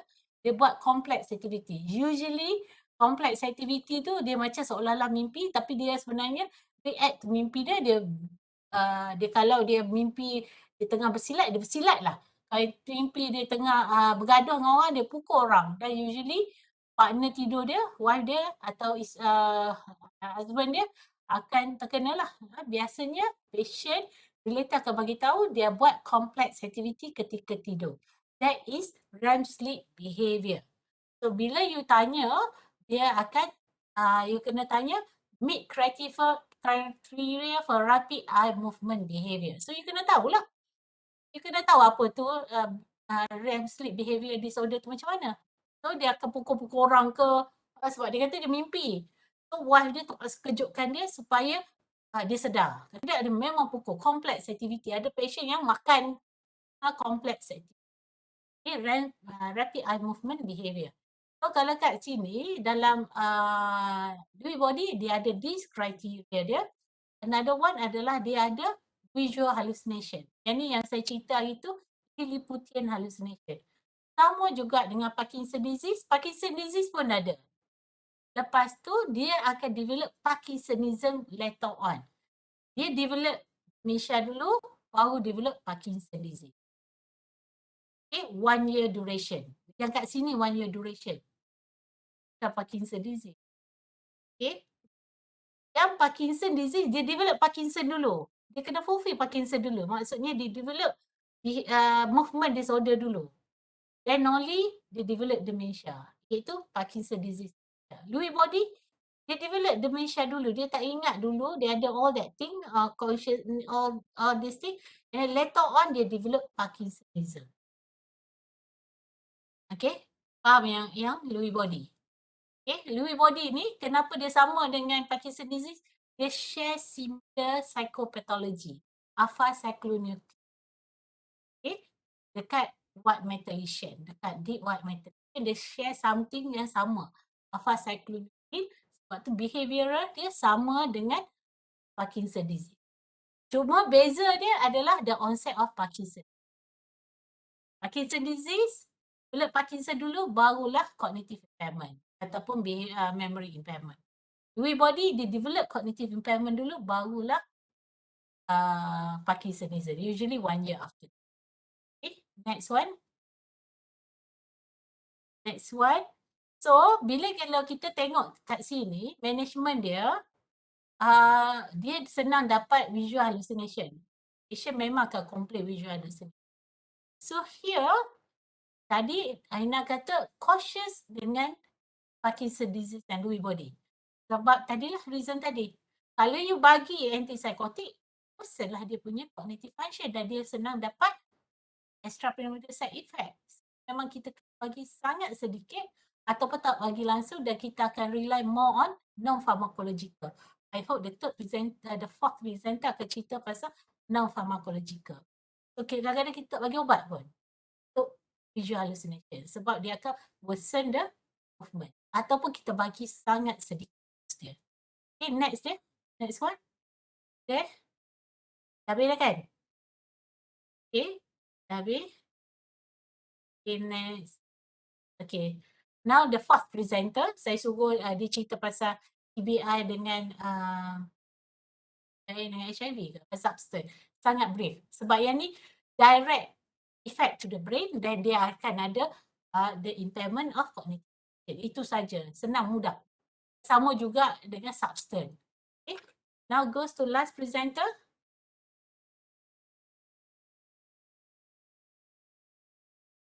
NCD, brain injury, diagnostic criteria are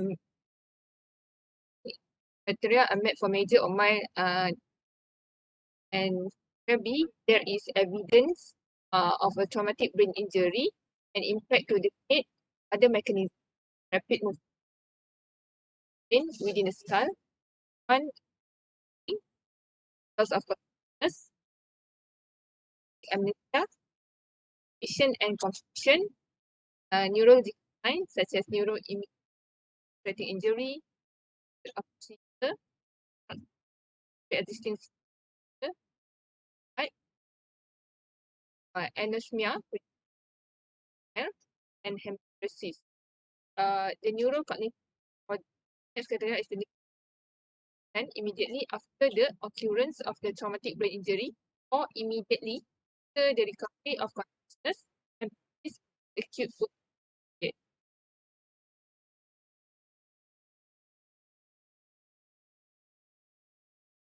As for the risk factor, for TBI itself, the risk factor is age, highest prevalence among individual less than 4 years old, the adolescents, and individual more than 65 years of falls due to accident and sports concussion. Then NCD due to the risk factor, repeated concussion or occurring in with usually in. And as for diagnostic marker, CT scan may reveal petechial hemorrhage, subarachnoid hemorrhage, and evidence of concussion, while MRI may reveal hyperintensity digestive hemorrhage.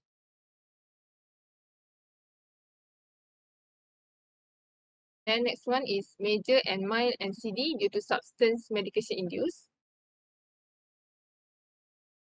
The diagnostic criteria include, as usual, A, the criteria are met for major or mild NCD, and then B, the neurocognitive impairment not occurred exclusively during the course of a delirium, and it persists beyond the usual duration of intoxication and acute withdrawal.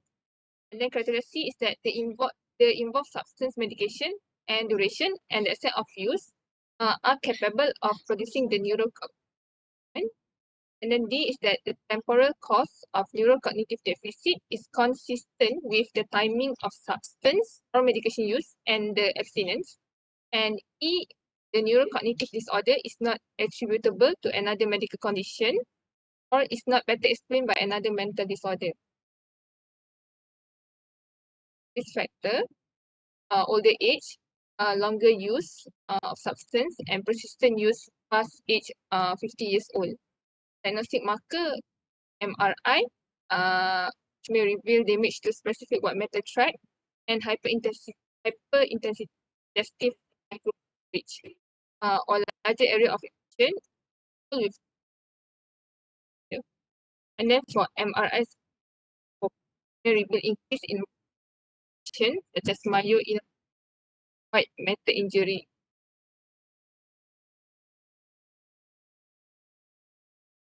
Management, neurocognitive disorder, classified the management into non-pharmacological management and pharmacological management.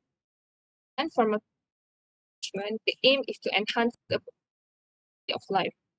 For management, the aim is to improve function and care. And as for non-pharmacological management, this management are classified according to the therapeutic goals. So the therapeutic goals is to maintain the function, maintenance of function, include the independence and maintain cognitive function, and then management of behavior and reduction of emotional disorder, such as anxiety and depression. Then activities that promote independence include communication strategies, activities daily living skill training, assistive technology, and rehabilitation. For maintain cognitive function, there are reality orientation therapy and reminiscence therapy, which I will explain later. And then as for management of behavior, there are music therapy, physical activity, and validation therapy. For reduce the emotional disorder, have cognitive behavior therapy, which is CBT. I will explain later. This one, the goal is to promote independence. First one is communication strategy, non-verbal and written or pictorial.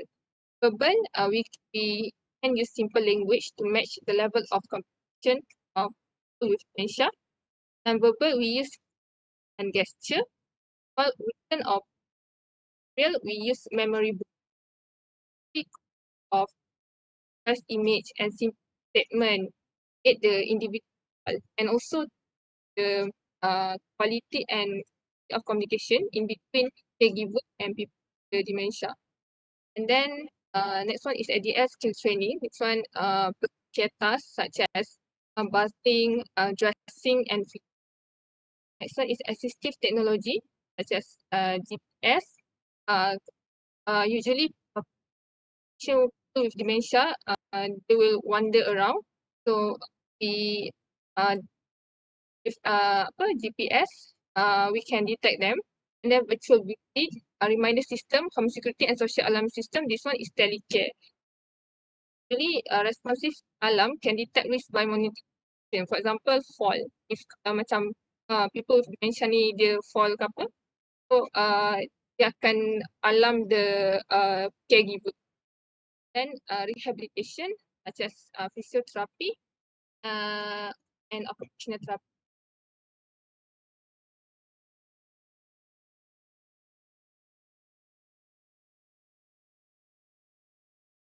Then the goal is to maintain cognitive function. So we have reality orientation therapy.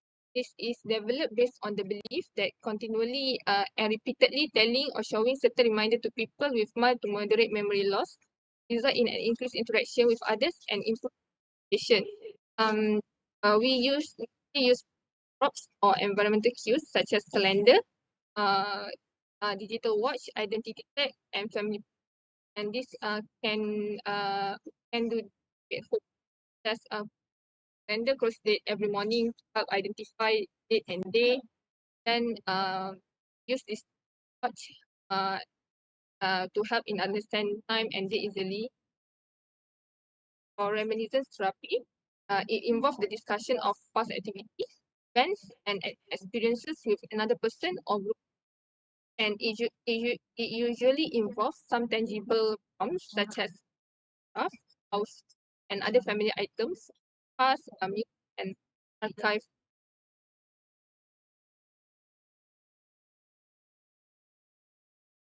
Okay, as for validation therapy, the goal is to manage the behavior such as agitation, aggression, and psychosis. Validation therapy is an approach to communicate with disorientated elderly people of acknowledging and supporting their feelings in whatever time and place is real to them, even if this may not correspond to their here and now reality. Then next one is cognitive behavior therapy. This one is usually delivered by trained mental health professional. This may be used in early stage of dementia, but it's less likely to be effective in later stage of dementia or in a nursing home setting. Cognitive behavior therapy is talking therapy that aims to help people understand the link between thought, feeling, and behavior, and use this understanding to make change. Next. Next one is pharmacological management. Have acetylcholinesterase inhibitor. The example is donepezil and galantamine. It is used for treatment of mild to moderate dementia, patient with Alzheimer's disease. However, only donepezil has the dementia. And then mechanism of action. Patient with NCD have reduced level of acetylcholine in the brain. So acetylcholine it function in NS and CNS, in arousal, attention, learning. What happens is that the acetylcholinesterase inhibitor will block action of enzyme which responsible for the breaking down of acetyl. This will increase the level of acetylcholine in and Okay, gini. Okay, nampaknya interrupted you punya internet Azira, you punya internet ya. interrupted. Ke? Oh Saya ya ke dengar. doktor? Okay, apa yang you all kena tahu adalah ada kali you all belajar dopamin, serotonin untuk psychiatry kan? Dopamin untuk psikosis, serotonin untuk mood, okay? Adrenaline untuk mood, okay? Serotonin, dopamin pun negative symptom, positive symptom, okay? So untuk neurocognitive disorder, neurotransmitter yang you all kena belajar adalah acetylcholine. Acetylcholine ni dia adalah untuk attention dan concentration. Saya rasa at this point, pukul 4 lebih dah ni, semua orang dah acetylcholine dah kurang, arousal dah kurang, learning dan memory dah kurang. Tawa-tawa kalau kita semua baca-baca je kan. So, untuk patient with NCD, dia punya neurotransmitter yang affected adalah acetylcholine. So, Dia acetylcholinesterase inhibitor dibuat untuk inhibit enzim yang mencernakan acetylcholine. So that increase acetylcholine in the synaptic cleft. So that it hope that it will improve the memory, it improve the attention, it improve the cognitive function. Okay, faham tak? So cumanya cholinesterase inhibitor ni, acetylcholinesterase inhibitor ni, contoh dia ada nama kat sini rivastigmine, donepezil, galantamine, hanya berkesan untuk Alzheimer disease, vascular dementia, dan certain cholinesterase inhibitor ni berkesan untuk Parkinson and Lewy body. Untuk frontotemporal dia tak ada use. Untuk TBI dia tak ada use juga. Oh, untuk yang lain tu tak ada use sangat. Indication dia tak ada sangat. Majority for Alzheimer disease. That's why Azirah tadi presented the non-pharmacological. The pharmacological management in this disorder limited. So kita go back to non-pharmacological. Nama je canggih tetapi benda dia mudah saja. Contohnya, go back tadi, all these things tu faham kan? ADL, assisted technology, guna teknologi Internet of Things untuk patient to alert kind of that thing. Ada smartwatch untuk tengok dia jatuh ke whatsoever. Relative orientation ni lagi mudah. Nak tahu dia hari ni pukul berapa, jam berapa, kat mana ni, kat rumah ke, kat hospital ke. Revision terapi sebabnya kebanyakan dementia ataupun NCD, dia maintain the long term memory. Yang short term ni, yang awal-awal ni dia hilang. Dia tak ada dah learning and memory, dia tak boleh nak belajar dah. Cuma dia retain the long term memory. So some patient dia dapat, dia kalau educated dia rasa sangat sedih. Kenapa memory dia hilang? So that's why kita guna reminiscent therapy. Reminiscent therapy ni macam mana? Mudah je. Cerita pasal yang lepas-lepas, tengok album, ni cerita ni siapa, ni siapa, ni siapa. So macam mana cerita all the old memory. Then it give a good sense to the patient that patient still useful. Okay, they feel useful. Okay, validation therapy. Validation ni, instead you bertengkar dengan makcik yang jadanya, you kata betul lah mak, tak apalah. Ingat tak iklan yang dia kata nak pergi tengok ayah masih ada ke mak masih ada whatsoever. So kita just validate saja. Okay, tak apa, lepas ni kita pergi tengok mak. Okay, tak apa, lepas ni kita tengok ayah. Ada banyak iklan, dekat-dekat nak raya banyaklah iklan. So that is a form of validation therapy. Okay, so validation jangan argue, just validate je. Waktu tadi Hazirah present kan, tadi yang ni, next slide you. Yang you cerita satu persatu. Okay, next one. Okay, ni related orientation ni, tengok je. Pagi ni, malam ni, burung ni apa, ni ikan. Reminiscent tengok in the past. Okay, next one. Validation. Validation tu, just supporting je. Tak payah duduk, mak ni menangis-nangis, ayah dah mati. Dia nyanyuk, dia tak ingat. So, okey lah, tak apa, lepas ni kita pergi jumpa ayah. Walaupun bawa pergi jumpa.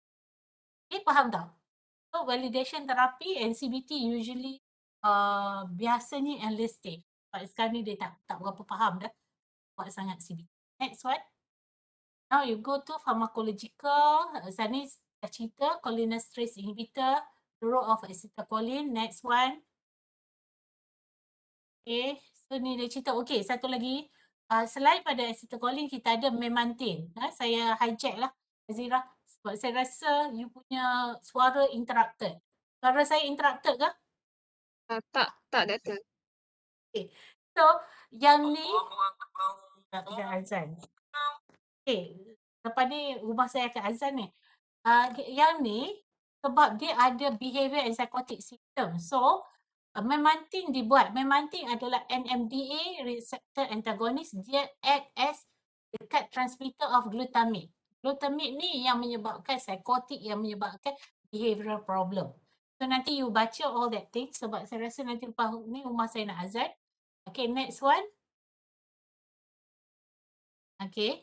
So, dia ada antidepressant, antipsychotic ni hanyalah bila dia ada simptom saja dan kita use fairly, kita use secara when indicated. Bukan macam antipsychotic in schizophrenia where kita use for long duration, yang untuk dementia atau NCD kita guna bila dia ada psychotic baru kita bagi. Okay, similarly for depression. Cumanya untuk FTD memang kita guna SSRI, control the behaviour. Okay, bukan sahaja untuk depression tapi untuk FTD memang kita control dengan SSRI untuk behavioral. Okay, so sebenarnya kat sini not effective in treatment of BPSD frontotemporal. Kalau you tengok kita punya algorithm chat, memang SSRI is indicated for FTD. Okay, okay next one. Perhaps Azra sambung buat azan rumah saya. Okay.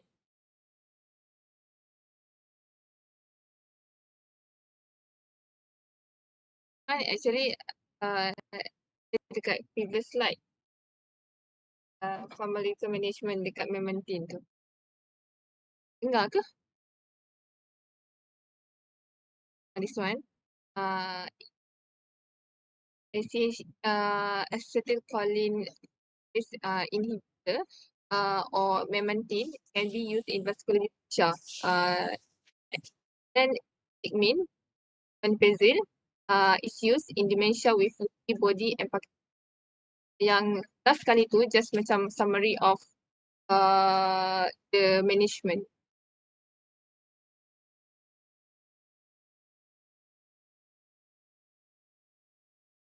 Sekarang putus-putus lagi ke?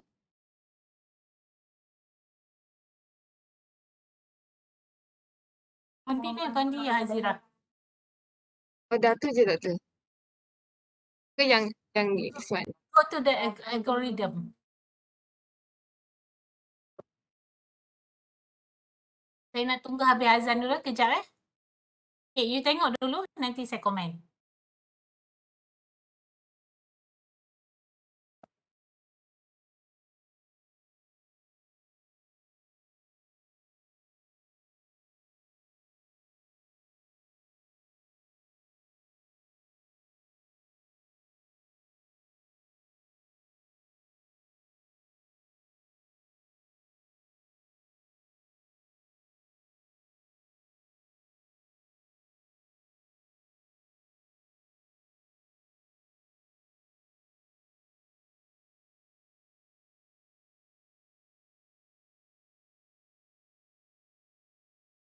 Tengok kat algorithm kat sini, kebanyakan the majority of management for NCD atau dementia adalah non-pharmacological intervention. Okay, semua non-pharmacological intervention. So, our aim adalah to improve quality of life. Sebab this disorder, dia memang akan deteriorate. You rawat ke tak rawat, dia akan deteriorate. Dia akan jadi makin big babies and then fully dependent. Cumanya bila kita early management, kita bagi pharmacological so that kita boleh reduce the impairment ataupun slow down the progression of it. Okay, kalau tengok vascular, treat the vascular risk factors. Macam-macam mana pun kena vascular risk factor tu kena rawat. Dia ada diabetic hypertension, kena rawat diabetic hypertension. Okay, so kalau you tengok sini algorithm dia, go pada cholinesterase inhibitor. Memantine bila dalam severe. Memantine kita tak bagi awal. Okay. So, and then bila dia ada BPSD, yang tadi saya kata behavior and psychotic symptom of dementia, then only kita boleh treat dengan antipsychotic. Kalau ada mood disturbances, kita treat dengan antidepressant. Cuma untuk frontotemporal ni, kita boleh bagi SSRI to control agitation, to control impulsivity. Okay. Yang kalau tengok tak ada pun role for cholinesterase inhibitor or memantine untuk frontotemporal. Untuk Lewy body ada ni. Ini yang ambil kat mana ni? Algorithm ni? EPG yang third edition, isu 2021 tapi dia belum further. Okay. So dia memang dia treat macam tu. Dia treat untuk biasanya kita guna SSRI. Sebabnya not other than that is non-pharmacological. Kalau kita tengok non-pharmacological. Okay. So itu saja for hari ini. Ini ada question? Semua okay ya? Semua masih alert? Okay. Letih je buat kelas petang-petang. Tak suka buat kelas petang. So kita ada another seminar which is on sleep. Betul Alif, you dah check? Yes. Sleep disorder dengan Prof juga. Siapa nak present? Siapa present? Dah ada presenter. Dah decided Dr. Presenter. Siapa? I don't remember my teammates. Sekejap. Me. Okay. Sekejap Dr. Orang lain tak ingat juga. Ada NCD ke? Me, Dr. Misha. Insya-Allah. Okay lagi?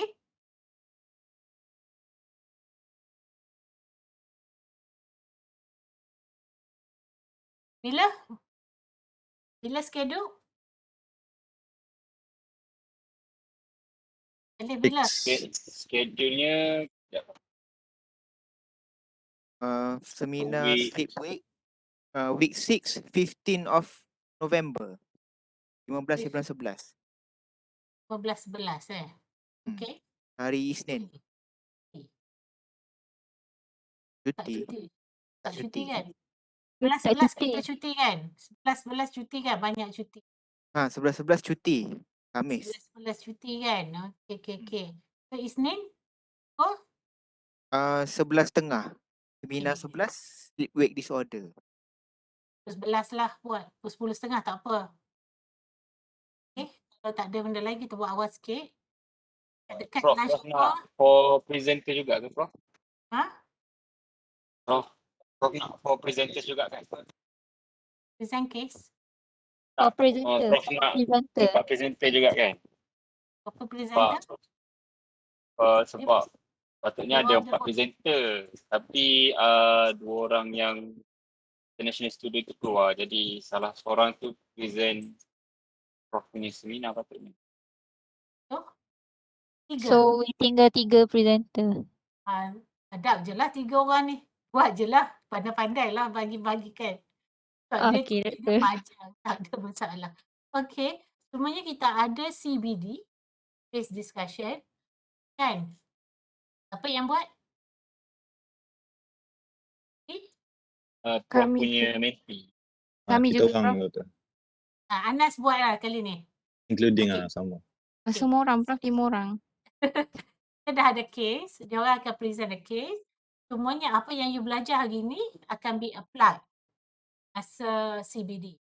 CBD tu saya tak nak pasif ni. So nanti dia orang, nanti pandai-pandai dia orang buat macam mana jadi interaktif. Boring tau kelas yang sunyi, senyap sunyi ni. Okay. So CBD kita bila? Week 6 juga Prof. Berapa bulan? 17 hari bulan 11, hari Rabu. Rabu. Okay. Semua bulan 11. Dia orang nak buat awal? Ada kes kan? So, tengok macam mana? Kalau tidak kita stick tu. Semua buat end of ni kan? Week 6, week 7 dah habis kan? Nanti kita awalkan dia orang, awalkan dalam week 6 you all 16. 7, 8 tu kita orang exam. Exam MMAT lagi. Exam. Tapi tak apa, nanti kita tengok macam mana. Kalau kita boleh buat awal-awal lagi lah. Sebab kes dah ada kan? Dalam ward je. So everyone dalam ward tu kita tengok kes tu. Saya dischargekan dia. Okay. So itu sajalah. Okay. Any other question? Tak ada. Dah semua dah penat kan? Okay lah.